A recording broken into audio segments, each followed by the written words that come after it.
Ah, fala aí. Então, essa aqui mostra, né, a festinha que a gente tá indo, dá pra ver as luzinhas lá no fundo, sabe? Enfim, eu ainda tô pintando o cabelo, assim, dá pra perceber, sabe? Ai, credo.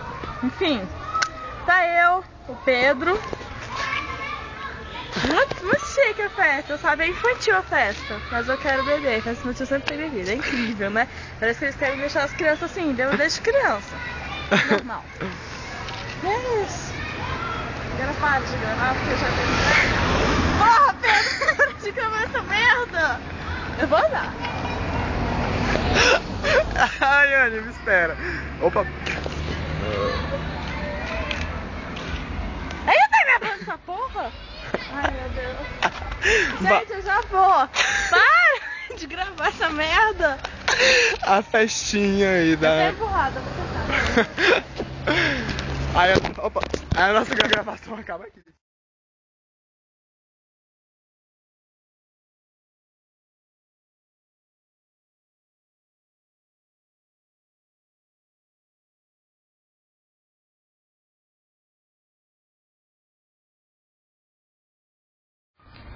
Então, eu não me sinto preparada muito bem pra festa, ainda tô pintando o cabelo, não sei nem se eu vou ficar uma jossa, o que vai dar. Então, gente, ninguém tá puxando calma. Gente, daí, tipo, eu vou pra casa, tá? Ai meu Deus, o menininho viu, corre! Corre, meu filho!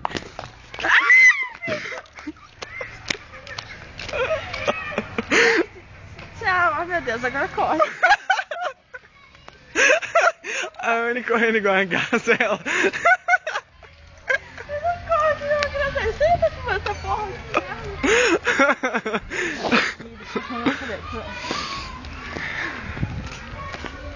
Qual é o seu problema, meu filho? Ai, quero ver Scooby-Doo, vamos.